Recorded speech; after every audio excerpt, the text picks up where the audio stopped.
This is Hiya this is Hiya বাংলায় রক্তকরবীর আলোচনা যেমন করছিলাম এই চ্যানেলে, পথের পাঁচালী চ্যানেলে। তো পুনরায় যেখান থেকে করিয়েছি, যতটা করিয়েছি, তো তারপর থেকে আমি আবার পুনরায় আলোচনা করছি। ওকে, তো দেখো, রক্তকরবীর আগের পার্টে আমরা পড়িয়ে দিয়েছি তোমার মোটামুটি নন্দিনী আর কিশোরের যে কথোপকথন আছে সেটা আমি কমপ্লিটলি পড়িয়ে দিয়েছি।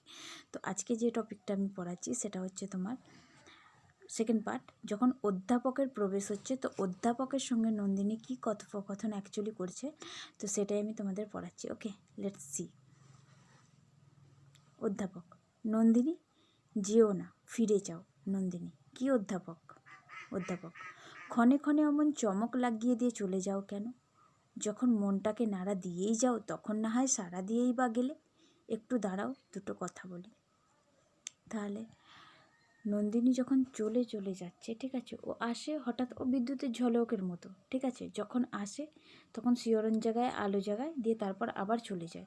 তো অধ্যাপক বলছে, যখন তুমি আসোই এখানে, ঠিক আছে, তো কিছুক্ষণ দাঁড়াও, আমার সঙ্গে দুটো কথা বলো, দিয়ে তারপর যাবে। নন্দিনী বলছে, আমাকে তোমার কিসের দরকার? অধ্যাপক: দরকারের কথা যদি বললে, ওই চেয়ে দেখো, আমাদের খোদাইকরের দল পৃথিবীর বুক চিরে দরকারের বোঝা মাথায় কীটের মতো সুড়ঙ্গের ভিতর থেকে উপরে উঠে আসছে। এই যক্ষপুরে আমাদের যা কিছু ধন, সব এই ধুলোর নারীর ধন, সোনা। কিন্তু সুন্দরী, তুমি যে সোনা, সে তো ধুলোর নয়, সে যে আলোর। দরকারের বাঁধনে তাকে কে বাঁধবে? তাহলে দেখো, অধ্যাপকের এই কথাটা ভীষণ ভ্যালুয়েবল কথা। ভ্যালুয়েবল মানে মূল্যবান। দেখো, বলছে যে আমাদের খোদাইকরের দল পৃথিবীর বুক চিরে দরকারের বোঝা মাথায় কীটের মতো সুড়ঙ্গের ভিতর থেকে উপরে উঠে আসছে। কেন বলছে? কারণ দেখো, যক্ষপুরীতে যত মানুষকে ধরে বেঁধে নিয়ে আসা হতো, তাকে কি কুবেরের ধন সম্পদ যত লুকোনো আছে পৃথিবীর তলায়, তো সেই সোনার খনিতে তাদের পাঠিয়ে দেওয়া হতো শুধুমাত্র সোনা আহরণের জন্য। তাহলে কি কীট কী করে? ধরো, একটা কীট যখন কোনো গাছের মধ্যে কোনো গুটি পোকা ধরো যখন নিজের মধ্যে আবরণ সৃষ্টি করে, সে ভেতরটা কুড়ে কুড়ে ভেতরে ঢুকে যায়, বা গুটি পোকা তার চারপাশে আবরণ সৃষ্টি করে। এরাও ঠিক কীটের মতোই আবরণ ভেদ করে একসময় যখন ওদের ধন সঞ্চয় হয়ে যায় বা সোনা উত্তোলন হয়ে যায়, তখন সেই আবরণ ভেদ করে ওরা বাইরে উঠে আসার চেষ্টা করে। এরাও সেই সেমই। বোঝা গেল? তো এই যক্ষপুরীতে আমাদের যা কিছু ধন, সব এই ধুলোর নারীর ধন। কেন বলা হয়েছে? কারণ যক্ষপুরীতে, তুমি কেজিএফ মুভিতে দেখলেই বুঝতে পারবে, তো যক্ষপুরীতে যত কাজ করানো হতো বা যেভাবে কাজ করানো হতো, সমস্তটাই কী করতো, মানে সোনার ধনে। তো দেখো এখানে কেন বলেছে যক্ষপুরীতে তোমার যত কিছু ধন সঞ্চয় আছে সব সোনার মতো, ঠিক আছে, কিন্তু সুন্দরী, তুমি যে সোনা, সে তো ধুলোর নয়, সে যে আলোর। ঠিক আছে, তাহলে এখানটা বোঝার চেষ্টা করবে, মানে এখানে যক্ষপুরীর যে নায়িকা নন্দিনীর কথা বলা হচ্ছে, ঠিক আছে, তো নন্দিনীকে কিসের সঙ্গে তুলনা করা হয়েছে? আলোর সঙ্গে তুলনা করা হয়েছে। কারণ নন্দিনী একমাত্র ব্যক্তি যে ওখানে একটা আশার আলো নিয়ে এসেছিল। কেন নন্দিনীকে আলোর সঙ্গে তুলনা করা হয়েছে? তারও একটা রিজন আছে। রিজন হচ্ছে যক্ষপুরীতে যতগুলো মানুষকে আজ অবধি ধরে আনা হয়েছে বা ধরে আনা হতো, তো প্রতিটা মানুষই কী করতো? প্রতিটা মানুষই সোনা আহরণের জন্য মাটির তলায় খনিতে চলে যেত। কিন্তু নন্দিনী একমাত্র ব্যক্তি যে হেসে খেলে প্রাণোচ্ছলভাবে থাকতো, এবং সে সবসময় চেষ্টা করতো যাতে যক্ষপুরীর মানুষগুলোকে যাতে পৃথিবীর স্বাভাবিক মানুষ করে তোলা হয়, যাতে তাদের মধ্যে একটা হৃদয়ের স্থাপনা করা যায়। ঠিক আছে, তো দরকারের বাঁধনে তাকে কে বাঁধবে? তাহলে অধ্যাপক কি বলছে? যখন দরকার পড়বে, যখন প্রয়োজন পড়বে মানুষগুলোকে নিজের মূর্তি থেকে একটা সাকার দেওয়ার, তখন তাদের কে বাঁধবে? ওকে, তারপর দেখো নন্দিনী বলছে, বারে বারে ওই একই কথা বলো, আমাকে দেখে তোমার এত বিস্ময় কিসের অধ্যাপক? তাহলে অধ্যাপক মানেই একজন বিচক্ষণ ব্যক্তি, তোমরা বুঝতেই পারছো। তো সেখানে কি বলছে? বারে বারে ওই একই কথা বলো, আমাকে দেখে তোমার এত বিস্ময় কিসের অধ্যাপক? তাহলে নন্দিনীকে দেখে এত বিস্ময় হওয়ার কী আছে? কিন্তু দেখবে যক্ষপুরীতে যতগুলো মানুষ আছে সব কিন্তু অটোমেটিক একটা মেশিনের মতো চলে, ঠিক আছে, তো ওরা অটোমেটিক সিস্টেমের মধ্যে বাঁধা, ওদের কাজই হচ্ছে সোনা উত্তোলন করা। বাইরের জগৎ, আলো, বায়ু, জল কিচ্ছু ওদের সংস্পর্শে আসে না, বা ওরা কিছুকে সংস্পর্শে নেয় না। ঠিক আছে, তো নন্দিনী এমন হচ্ছে প্রাণোচ্ছল একটা ক্যারেক্টার, যে বাইরে থেকে এসেছে ঠিক কথাই, কিন্তু সে যক্ষপুরীর নিয়ম বা আবরণে কিছুতেই বাঁধা নয়। তো সুতরাং নন্দিনী অধ্যাপকের মুখে বারবার ওই একই কথাই শুনতে পায়, তাই সে জিজ্ঞেস করে, কেন আমার ওপরই তোমার অত ভরসা? ঠিক আছে, অধ্যাপক, সকালে ফুলের বনে যে আলো আসে তাতে বিস্ময় নেই, কিন্তু পাকা দেওয়ালের ফাটল দিয়ে যে আলো আসে সে আর এক কথা। যক্ষপুরে তুমি সেই আচমকা আলো। তুমিই বা এখানকার কথা কি ভাবছো বলো দেখি। তাহলে দেখো, সকালে ফুলের বনে যে আলো আসে, দেখবে স্বাভাবিক অবস্থায় তুমি একটা পৃথিবীতে কোনো ঘরের থেকে যখন বাইরে আসবে, তখন বাইরের দেয়ালের চারপাশে দেখতে পাবে যত গাছ আছে, পরিবেশ আছে, সবের উপরেই তো সূর্যের আলো পড়ে, ঠিক আছে? সূর্যের আলো সকালের ফার্স্ট কিরণের আলো। তো সুতরাং সকালে যখন first light at first sight, যখন সূর্যের প্রথম কিরণ পড়ে, তো তখন গোটা জগৎটা মানে অন্ধকার দুর্বৃত হয়। সকালের আলো গায়ে লাগাতে সবারই ভালো লাগে। কিন্তু যক্ষপুরী হচ্ছে এমন একটা, ধরো কোনো রাজা সাততলা মহলের মতো, যে মহলের ভিতরে ধরো সূর্যের আলো বা রশ্মি প্রবেশ করে না। সেখানে নন্দিনী হচ্ছে সেই আলোর মতো। কেন বলা হয়েছে? কারণ একমাত্র নন্দিনীই পারে যে ওই হৃদয়হীন রাজাকে ঠিক করে, এমনকি ওই যে যক্ষপুরী আছে, সেই যক্ষপুরীতে ভালোবাসা সঞ্চার করে সব মানুষগুলোকে সেখান থেকে উদ্ধার করতে। তাই বলছে যে ফুলের বনে আলো আলাদা ব্যাপার, সেটা তো রোজই আসে, কমন ম্যাটার। কিন্তু একটা এমন একটা ঘরে আলো এসেছে যেখানে কখনো হাসে না, কখনো মানুষ খেলে না, তো সেটা তো আবার আরও বিস্ময়কর ব্যাপার, তাই না? তাই নন্দিনীকে ওই পাকা দেওয়ালের আলোর সঙ্গেই তুলনা করা হয়েছে, ঠিক আছে? দেখো, নন্দিনী বলছে, অবাক হয়ে দেখছি সমস্ত শহর মাটির তলাটার মধ্যে মাথা ঢুকিয়ে দিয়ে অন্ধকারে হাতড়ে বেড়াচ্ছে। পাতালে সুড়ঙ্গ খুদে তোমরা যক্ষের ধন বের করে করে আনছো, সে যে অনেক যুগের মরা ধন। পৃথিবী তাকে কবর দিয়ে রেখেছিল। তাহলে অবাক হয়ে দেখছে, কি দেখছে? যে সমস্ত শহর মাটির তলার মাথা ঢুকিয়ে দিয়ে অন্ধকার হাতড়ে বেড়াচ্ছে। কেন বলছে? এই লাইনটা খুব ইম্পর্টেন্ট, আন্ডারলাইন করবে। তাহলে কি বলছে? সমস্ত যে শহর, অর্থাৎ নন্দিনী যে সিটিতে থাকে, ঠিক আছে, যে কিংডমে থাকে, রাজার যে রাজত্বে থাকে, তো সেখানে কি করছে? সমস্ত শহর যেন অন্ধকারে হাতে বেড়াচ্ছে। কেজিএফ মুভিটা দেখলে বুঝতে পারবে যে কিভাবে লোকেরা তোমার পাতালের তলায় ঢুকে, মানে খনিতে ঢুকে সোনা আহরণ করছে, ঠিক আছে? তো ওদের দিকে জোর জবরদস্তি করানো হচ্ছে। তো কেসটা কি? সেম কেস, ঠিক আছে? এখানেও কি করছে? সমস্ত শহর কেন মাটির তলায় ঢুকে যাচ্ছে বলছে? কারণ শহরের লোকজনের মধ্যে কোনো প্রাণের স্পন্দন নেই। তারা কি করছে? তারা অটোমেটিক মেশিনে অলরেডি পরিণত হয়ে গেছে। রাজা যা বলে তাই করে, রাজা খেতে দিলে খায়, উঠতে বললে ওঠে, বসতে বললে বসে। তো সুতরাং কী করছে? সমস্ত শহরটা কী করছে? সারাদিন ওদের আর কোনো কাজ নেই, শুধু যক্ষের বা কুবের রাজার ধন সংগ্রহ করা, ঠিক আছে? তো মাটির তলায় তারা কী করছে? অন্ধকারে হাতড়ে বেড়াচ্ছে। পাতালে সুড়ঙ্গ খুঁড়ে তোমরা যক্ষের ধন বের করে করে আনছো। তাহলে কি? পাতালে সুড়ঙ্গ খুঁড়ে তোমরা যক্ষ রাজার ধনগুলো কী করছো? খুঁড়ে খুঁড়ে আনছো, মানে সোনা মাণিক্য সঞ্চয় করছো। সে যে অনেক যুগের মরা ধন। কেন বলা হয়েছে তার অনেক যুগের মরা ধন?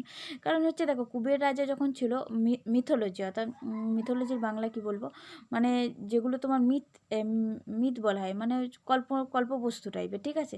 তো মাইথোলজিক্যাল ড্রামাগুলো বা মাইথোলজিক্যাল কাহিনী অনুযায়ী কুবেরও একসময় রাজা ছিল। তো কুবের রাজাই তোমার সোনার যে ধন দৌলত ছিল সেগুলোকে সব সংগ্রহ করে রাখতো। কুবেরকে ধনের দেবতা বলা হয়। তাহলে কি বলছে? সে অনেক যুগের মরা ধন, ঠিক আছে?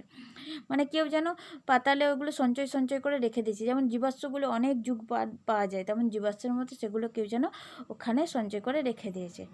ওকে, তো দেখো, পৃথিবী তাকে কবর দিয়ে রেখেছিল। পৃথিবী তাকে কেন বলা হয়েছে কবর দিয়ে রেখেছিল? কারণ পাতালে ওগুলোকে লুকোনো ছিল। পৃথিবীর ওপরকার মানুষগুলোর কিন্তু শোনার কোনো প্রয়োজন নেই, ঠিক আছে? শোনা হচ্ছে এমন একটা মানে সিম্বল, যে মানুষের লোভ লালসা সিম্বলই অ্যাকচুয়ালি বলতে পারো।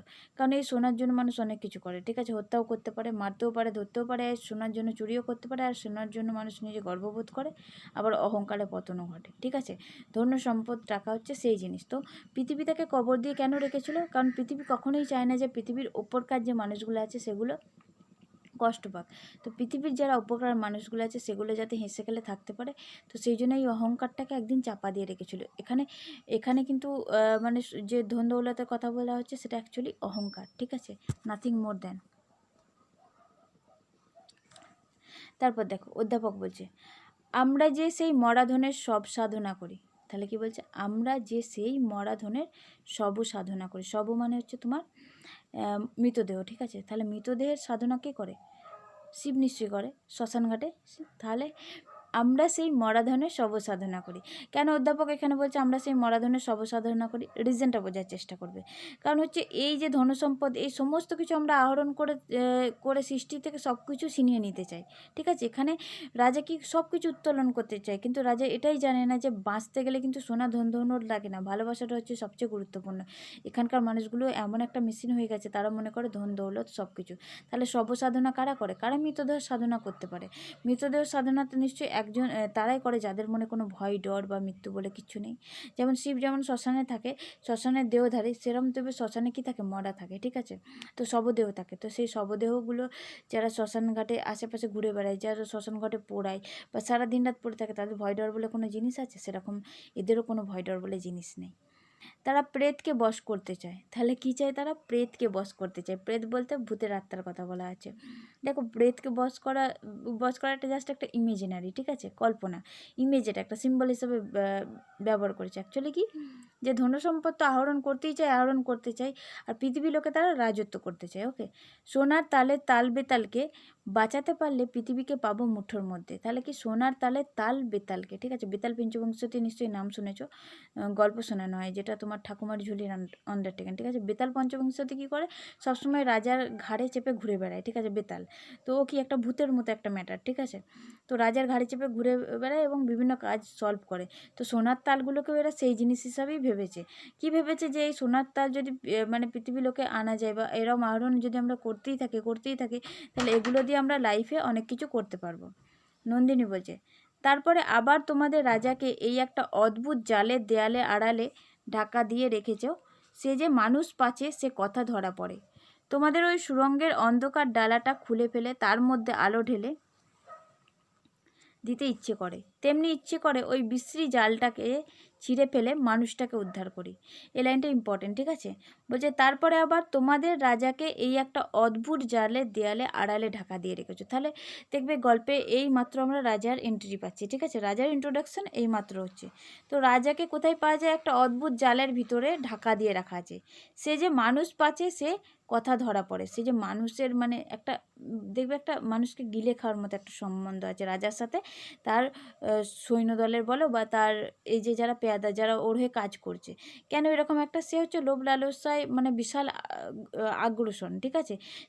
রাজা কি চায়? সে রাজা তোমার কী হচ্ছে, ধনতান্ত্রিক সভ্যতার চিহ্ন। সে রাজা কি চায়? সে রাজা সবসময় চায় যে এরা শুধু যত পারুক ধন সম্পদ আহরণ করতে থাকুক। এরা খাচ্ছে কি, বাঁচছে কি, মরছে, এর জন্য কিছু এসে যায় না। তো রাজাকে কেন জালের ওপারে মানে রাখা হয়েছে? কারণ রাজা একটা ধোঁয়াশার মধ্যে আছে। জালের ওপারে বলা হয়েছে, অদ্ভুত টাইপের মানুষ বলা হয়েছে। কেন বলা হয়েছে? কারণ ওই জাল হচ্ছে মকর জাল, ঠিক আছে। মকর মানেই হচ্ছে লোভ লালসা। তো রাজাকে মকর রাজা এমনি গল্পে বলা হচ্ছে। তার রিজনই একটাই, যাতে রাজাকে কেউ ধোঁয়াশার মধ্যে তাকে কেউ ধরতে না পারে। তোমাদের ওই সুড়ঙ্গের অন্ধকার ডালাটা খুলে ফেলে তার মধ্যে আলো ঢেলে দিতে ইচ্ছা করে। তাহলে নন্দিনী কি বলছে, যে ওই সুড়ঙ্গের ডালাটা খুলে ফেলতে চাইছে এবং তার মধ্যে আলো বলতে কি, তার মধ্যে শান্তি, বাতাস, আনন্দ সব কিছু ঢেলে দিতে ইচ্ছা করছে। তেমনি ইচ্ছে করে ওই বিশ্রী জালটাকে ছিঁড়ে ফেলে মানুষটাকে উদ্ধার করি। কেন এটা ইচ্ছে করে? কারণ রাজা এতটাই নিরেট আর এতটাই নিটল প্লাস নির্হৃদয়, যে ও যদি সেই মানুষটার মধ্যে ভালোবাসা সঞ্চার করতে পারে, তাহলে সেই মানুষটা হয়তো আজ এতগুলো লোকের প্রতি অত্যাচার করবে না। এটা তোমার নন্দিনী মনে করে, ঠিক আছে। তাহলে এই লাইনটা তোমরা আন্ডারলাইন করে নেবে, এটা এক্সপ্লেনেশনের জন্য ইম্পর্টেন্ট, ঠিক আছে। অধ্যাপক তারপর কি বলছে দেখো, আমাদের মরা ধনের প্রেতের যেমন ভয়ঙ্কর শক্তি, আমাদের মানুষ ছাকা রাজারও তেমনি ভয়ঙ্কর প্রতাপ। তাহলে কি বলেছে, আমাদের মরা ধনের প্রেতের যেমন ভয়ঙ্কর শক্তি, মানে হচ্ছে সোনার যে যক্ষের ধনগুলোকে ওরা সংগ্রহ করে করে আনছে, সেগুলো দেখো, ধনের তো অ্যাকচুয়ালি মানে অত শক্তি হয় না। কার শক্তির কথা বলা হচ্ছে? কারণ হচ্ছে ভয়ঙ্কর কেন বলা হয়েছে, দেখো, মানুষের যারা মানুষের ওপর কোনো মানে প্রতিবেদনশীল নেই, সংবেদনশীল নেই, সেখানকার মানুষরা খেতে পাচ্ছে কি পাচ্ছে না, ঠিক থাকছে কি থাকছে না, কোনো চিন্তাধারা কিছু নেই, বরঞ্চ মানুষ ধরে আনছে, বাঁচলো মূল্য ধন সম্পদ সংগ্রহ করা চাই। তো সেটা প্রেতপুরী বলা যেতে পারে অ্যাকচুয়ালি। তো আমাদের মানুষ ছাকা রাজাও সেরকম। কেন তাকে মানুষ ছাকা রাজা বলা হচ্ছে? কারণ সে জালের ওপরে থাকছে, এক তো নেটের ম্যাটার আছে, ঠিক আছে। যেহেতু সে জালের ওপারে থাকছে, সেহেতু তার মধ্যে কোনো হৃদয় আছে বলে বোঝা যাচ্ছে না, প্লাস সে হুঙ্কার দিয়ে রাখে, সারা দিন রাত সে হুঙ্কার দিয়ে বেড়ায়। আর দ্বিতীয়ত কেন মানুষ ছাকা বলা হচ্ছে, সে রাজ্যের বাইরে বিভিন্ন প্রান্ত থেকে মানুষ ধরে আনে কেবলমাত্র খনিজ উত্তোলন করার জন্য। তো ভয়ঙ্কর একটা প্রতাপ তো হবেই, যার মধ্যে কোনো হৃদয় নেই, কিছু নেই, এতটা নিষ্ঠুর।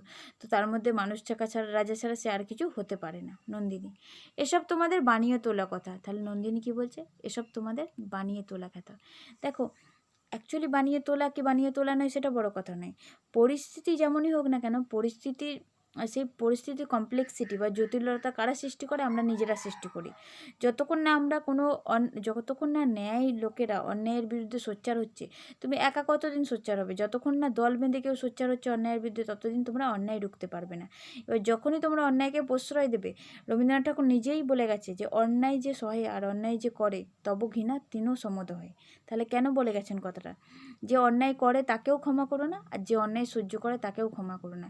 এদের কেসটা সেম হয়ে গেছে। এরা অন্যায় করেও যেমন, তেমন সহ্যও করে, যে কারণে তাদের আজ এই রকম পরিণতি। তো নন্দিনী কি বলছে? এসব তোমাদের বানিয়ে তোলা কথা। কেন বলছে? কারণ নন্দিনীর মধ্যে একটা আশা আছে যে সত্যি তো রাজা এরকম বলছে, তোমরা শুনতে থাকছো, এরকম করতে থাকছো, তো তোমরা চাইলেই তো রাজার মধ্যে চেঞ্জ আনতে পারো, কিন্তু তোমরা নিজের থেকে কেউ কোনো দিন চেষ্টা করনি। সে অধ্যাপক বলো বা কেউ বলো, সাধারণ মানুষ না পারলেও তো তোমরা তো এত বড় বড় একজন জ্ঞানী মানুষ, তো তোমরা কেন পারো না রাজাকে পরিবর্তন করতে? সুতরাং এগুলো কী হচ্ছে? বানিয়ে তোলা কথা। অধ্যাপক বানিয়ে তোলাই তো, উলঙ্গের কোনো পরিচয় নেই। বানিয়ে তোলা কাপড়েই কেউ রাজা, কেউ বা ভিখারি। ভীষণ ইম্পর্ট্যান্ট লাইন এক্সপ্লেনেশনের জন্য। তাহলে কি বলছে? বানিয়ে তোলাই তো, মানে এই কথাটা ইগনোর করে, মানে অ্যাকচুয়ালি নন্দিনীর কথার কম্পারিজনে বলে দিল। তো উলঙ্গের কোনো পরিচয় নেই। এখানে রাজা যে কেমন সেটা কেউ জানে না। রাজাকে কেন নগ্ন বলা হয়েছে? দেখবে ঋষি টলস্টয়ের একটা পোয়েম আছে, দ্য নেকেড কিং, ঠিক আছে, যেটা বাংলায় ট্রান্সলেট করা আছে দ্য উলঙ্গ রাজা। সেখানে বলা হচ্ছে, কবিতাটা কি বলা হচ্ছে যে একটা শিশু প্রতিবাদ করে বলছে শেষে যে রাজা তোর কাপড় কোথায়? কারণ রাজা অতি মূল্যবান, মানে সূক্ষ্ম থেকে সূক্ষ্ম কারিগরদেরকে একটা মূল্যবান বস্ত্র, এমন বস্ত্র মানে তৈরি করতে বলেছে যেখানে লোকেরা দেখে আশ্চর্য থাকে। তো এরকম কোনো কারিগর নেই যে সে সেরকম আশ্চর্যজনক কোনো বস্ত্র তৈরি করতে পারে বা রাজার কোনো পছন্দ হতে পারে। তো একজন কী করলো, চাতুরি করে কী করলো, সে রাজাকে কোনো বস্ত্রই দিল না, বরঞ্চ এমন কিছু একটা জালের মতো দিল যেটা রাজাকে পুরো উলঙ্গ লাগে এবং রাস্তায় রাস্তায় ঘুরে বেড়ায়। তো সেখানে সবাই রাজার তারিফ করছে, হাততালি দিচ্ছে, কারণ রাজা এতটাই শক্তিশালী যে রাজাকে সবাই ভয় খাচ্ছে। কিন্তু একটা শিশু কী বলছে? রাজা তোর কাপড় কোথায়? কারণ সেই একমাত্র বোঝে যে রাজা কোনো কাপড় টাপড় কিছু পরেনি। তাহলে উলঙ্গের কী হয়? কোনো পরিচয় নেই। বানিয়ে তোলা কাপড়েই কেউ রাজা। যাদের আমরা বানিয়ে তুলেছি তারাই কেউ রাজা, আমরাই তাকে রাজা বানিয়েছি, কেউ বা ভিখিরি। আমরা চাইলে তাকে ভিখিরিও বানাতে পারি। এসো আমার ঘরে, তোমাকে তত্ত্বকথা বুঝিয়ে দিতে বড় আনন্দ হয়। তাহলে কি অধ্যাপক বলছে? কি আমার ঘরে এসো, তোমাকে তত্ত্বকথা, কিছু জ্ঞানের কথা বুঝিয়ে দিই, যেটা বুঝিয়ে দিতে আমার বড় আনন্দ হয়। নন্দিনী, তোমাদের খোদাইকর যেমন খনি খুদে খুদে মাটির মধ্যে তলিয়ে চলেছে, তুমিও তো তেমনি দিনরাত পুঁথির মধ্যে গর্ত খুঁড়েই চলেছো। আমাকে নিয়ে সময়ের বাজে খরচ করবে কেন? এই লাইনটা দাগ দেবে, আমাকে নিয়ে সময়ের বাজে খরচ করবে কেন। অ্যাকচুয়ালি কেন বলছে? কারণ অধ্যাপকও একটা নিয়মে বাঁধা আছে, সে কিন্তু রাজার অনুসরেই চলে, ঠিক আছে। দেখো, বইয়ের ভ্যালু তখনই হবে যখন তুমি জ্ঞানের ইস্তেমাল করবে, ঠিক আছে। আজ আমিও পড়ছি, তুমিও পড়ছো, সবাই পড়ছি, ঠিক আছে, সবাই প্রিপারেশান নিচ্ছি পরীক্ষার, কিন্তু দেখো কেউ কেউ বেরিয়ে যায়, কেউ কেউ বেরোয় না। রিজনটা কি? কেউ বইপত্র পড়ে শুধুমাত্র পুঁথিগত বিদ্যা অর্জনের জন্য নেয়, ঠিক আছে, সরস্বতীর মানে হাঁসের ডিম লাভ করার জন্য নেয়। কেউ কী করে? বিদ্যাটাকে, বুদ্ধিটাকে খাটানোর জন্যই পড়ে। তাতে পাস ফেলটা বড় কথা নয়। জ্ঞান এমনভাবে আহরণ করো যাতে দ্বিতীয়জনকে সম্মান করতে পারো। এদের ক্ষেত্রেও সেম জিনিস। যতই বই পড়ে পড়ে এত গর্ত খুঁজে চলছে, বিশাল জ্ঞানের আহরণ আছে, বিশাল জ্ঞানের ভাণ্ডার আছে, অথচ কিছু কিছু ব্যক্তি সেই জ্ঞানের ইস্তেমাল করতে পারে না, অথচ কিছু কিছু মানুষের সঙ্গে তারা এমনই ব্যবহার করে। তো এখানে কি বলছে? তোমাকে তত্ত্বকথা বুঝিয়ে দিতে বড় আনন্দ হয়। অধ্যাপকের ভালো লাগে ওর তত্ত্বকথা বুঝিয়ে দিতে, তো সেই জন্য নন্দিনী বলছে তুমি এত বই পড়ো, তো বই পড়ে তো কোনো কাজে তো লাগাতে পারো না, সুতরাং এত বই পড়ে করছো কি? আমাকে নিয়ে সময়ের বাজে খরচ করবে কেন? কেন বলা হয়েছে সময়ের বাজে খরচ করা? কারণ নন্দিনী একটু বুঝদার টাইপের মেয়ে। তো সেখানে বলছে যে তুমিরা যা তত্ত্বকথা পড়ে থাকো সেগুলো তোমরা রাজা বা পেয়াদাদের শোনাতে থাকো, কারণ তারা তো নিজেরা কোনো ব্রেন খাটায় না। তো আমাকে যখনই তত্ত্বকথা শুনোবে তখনই তোমার সময়ের এক্সট্রা খরচা হয়ে যাবে। কারণটা কি? আমি সেটা বুঝতে চাইবো, আমি সেটা ব্যাখ্যা জানতে চাইবো। এ হচ্ছে একদম সজীব, মানে কি বলবো, সজলতার প্রতীক। তো সুতরাং এই কথাটা সেই জন্য বলেছে অধ্যাপক। আমরা নীরব আকাশে গর্তের পতঙ্গ। তাহলে অধ্যাপক কী বলছে? আমরা নিরেট, যা মানে বন্ধ, নীরব আকাশ গর্তের পতঙ্গ, ঘন কাজের মধ্যে সেঁধিয়ে আছি। মানে ঘন কাজের মধ্যে কেন বলেছে? ওরা কাজেই ব্যস্ত, হিসাব নিকেশ যা কিছু বলো। তুমি ফাঁকা সময়ের আকাশে সন্ধ্যা তারাটি, তোমাকে দেখে আমার ডানা চঞ্চল হয়ে ওঠে। এসো আমার ঘরে, তোমাকে নিয়ে একটু সময় নষ্ট করতে দাও। তাহলে কি নন্দিনী এমনিতেই চঞ্চল প্রবণ, আর ও জানে কোনটা সঠিক কোনটা বেঠিক, তো সেই হিসাবেই ও কাজ করে, ঠিক আছে। তো ওই হচ্ছে সময়, মানে ওই যক্ষপুরীতে ওই উল্টো স্রোতে বয়ে বেড়ায়, ঠিক আছে।